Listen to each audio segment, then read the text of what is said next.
जब आँखों में अरमान लिया मंजिल को अपना मान लिया। जब आँखों में अरमान लिया मंजिल को अपना मान लिया। फिर क्या मुश्किल और आसान क्या, जब ठान लिया तो ठान लिया। Hello everyone, this is me Komal. Thank you so much everybody for clicking this video. In this video we will discuss about the pollination guys.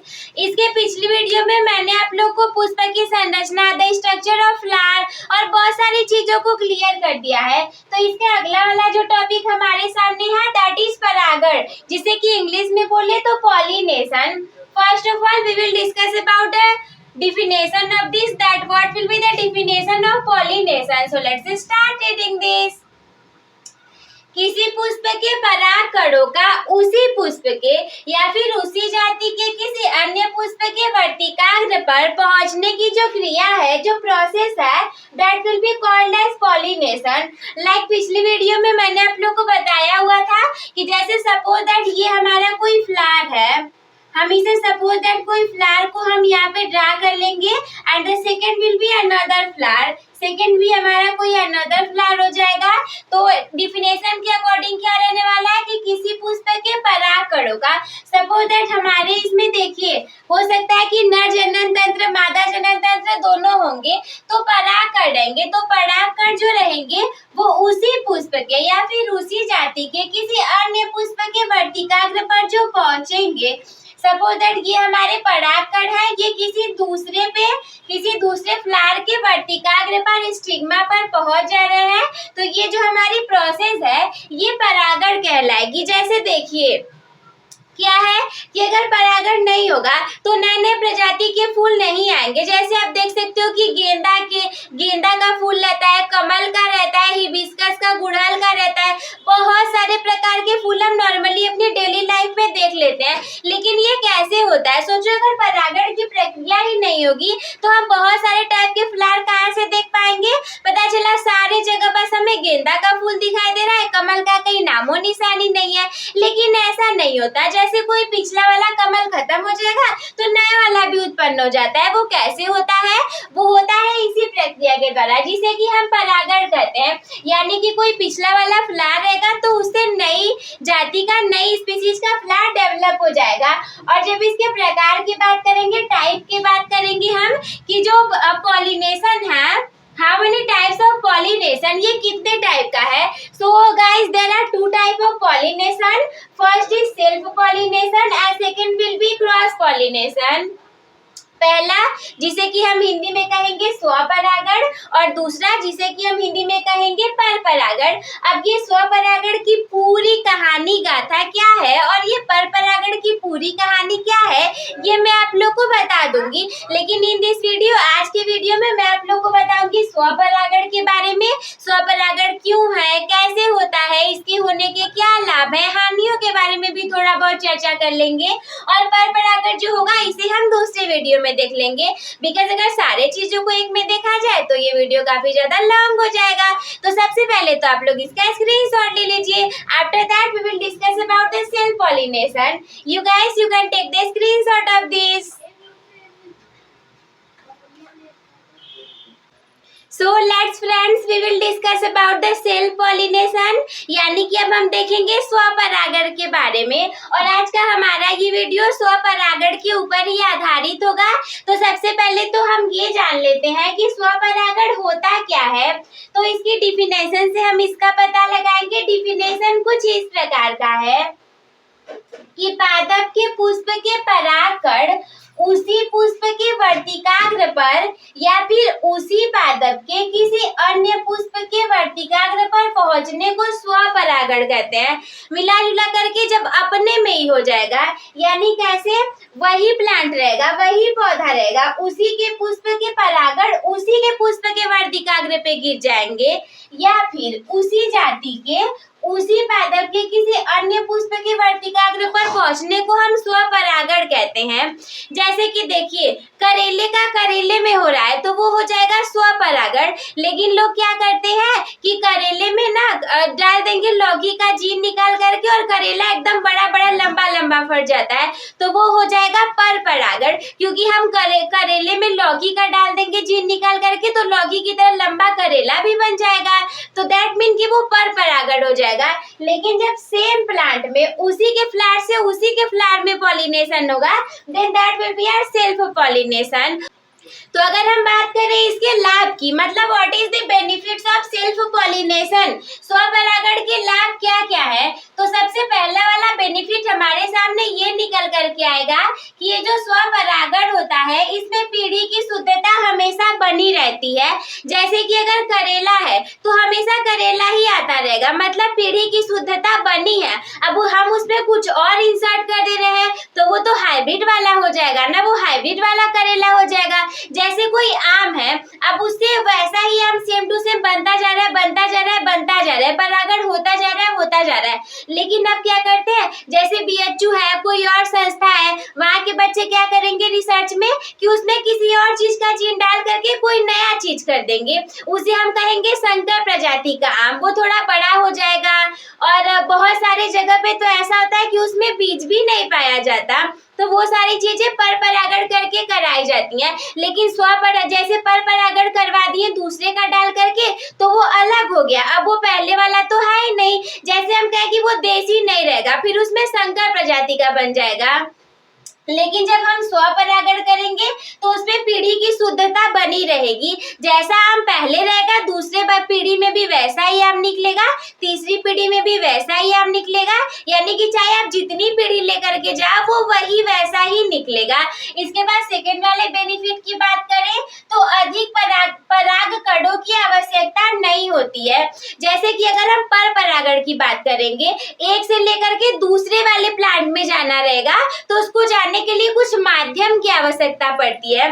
जैसे हवा के द्वारा उड़ करके चला गया, या पानी के द्वारा तैर करके चला गया, या फिर क्या होगा कोई छोटे मोटे कीड़े मकोड़े रहेंगे तो उनके पैरों से चला जाएगा।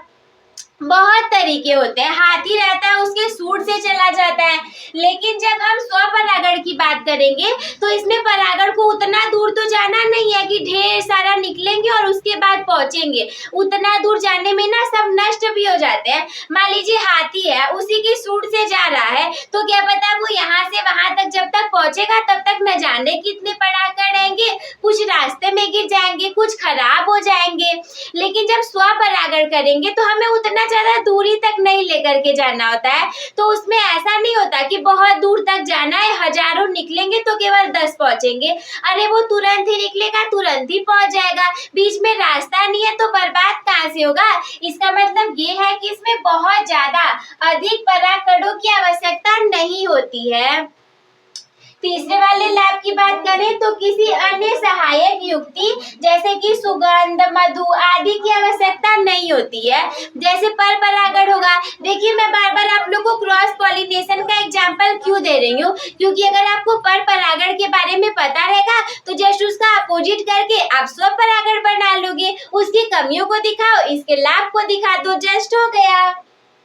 Like when we talk about the cross pollination, then we need, हमें किस चीज की जरूरत पड़ती है, we need स्मेल, हमें सुगंध की जरूरत पड़ जाएगी, वी नीड मधु, हमें मधु की जरूरत पड़ जाएगी।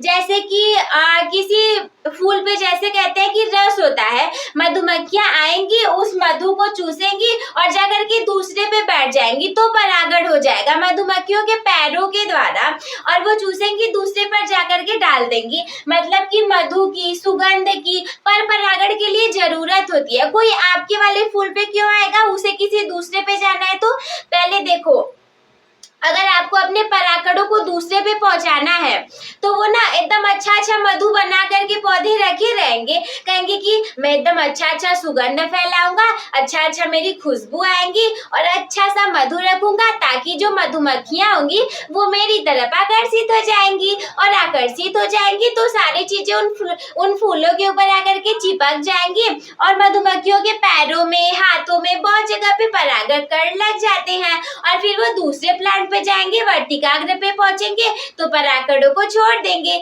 लेकिन ऐसा पर परागण में होगा। स्वपरागण की बात करेंगे तो स्वपरागण में भाई सब कुछ हम ही है, मम्मी पापा बच्चे सब हम ही है, हमें सुगंध की, मधु की आवश्यकता नहीं है, क्योंकि हमें कहीं दूसरे जगह तो जाना ही नहीं है। आपको नहाना भी यही है, खाना भी यही है, पीना भी यही है, सब यही पे करना है। अब भाई हमारे पास सुगंध हो या ना हो, आना तो तुम्हें हमारे पास ही है। यानी कि वो क्या करेंगे, देखिए ऐसे कोई एक ही फ्लावर रहेगा, यही से निकला, यही पॉलिनेशन हो गया, तो कहीं दूसरे जगह जाना ही नहीं है। मतलब ये इसका लाभ हो गया कि इसको इन चीजों की जरूरत पड़ेगी ही नहीं पड़ेगी। तो आई होप कि ये बहुत आसान सा था, आप लोग को क्लियर हो गया होगा। Then you people can take screenshot here. So students, this is the last part of video and now we will discuss about the disadvantages of self pollination। मतलब कि वीडियो का हमारे आखिरी वाला पार्ट है, इसमें हम लोग स्वपरागण की हानियों के बारे में पढ़ेंगे। परागण क्या होता है, इसके कितने प्रकार है, स्वपरागण क्या है, इसकी हानियां क्या है, सब हमने अच्छे से क्लियर कर लिया। This is the last part जिसमें हम पढ़ेंगे स्वपरागण की हानियों के बारे में। तो फर्स्ट ऑफ ऑल सबसे पहला पॉइंट यही रहने वाला है कि इससे उत्पन्न बीज संख्या में कम और छोटे होते हैं। This should be you remember, ये आपको याद होना चाहिए कि इससे जो भी बीज उत्पन्न होंगे वो संख्या में कम और छोटे होंगे। And the second point which will be, बीजों को पकने में अधिक समय लगेगा।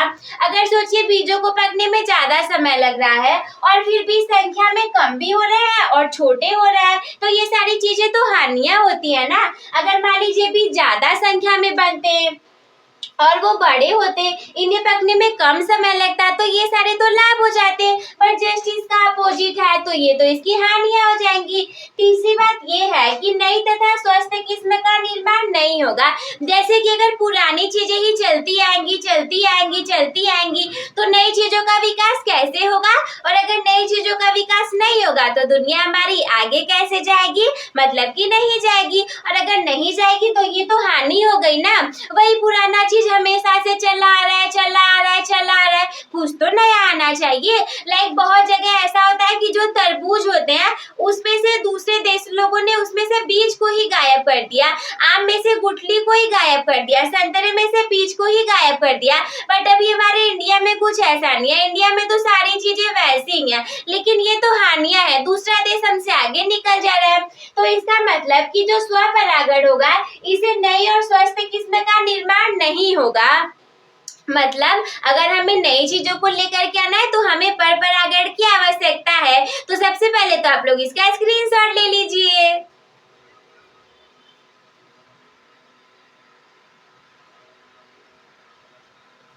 At last, I hope, my dear student, that you all will be able to understood all these things. At last, what you people have to do, start your topper becoming journey with the topper by subscribing the channel. Also, you can like the video, share with your friends. If there is any doubt in your mind or if you wanna say anything to me, then you can comment me. Take care, bye bye. I will see you in the next video.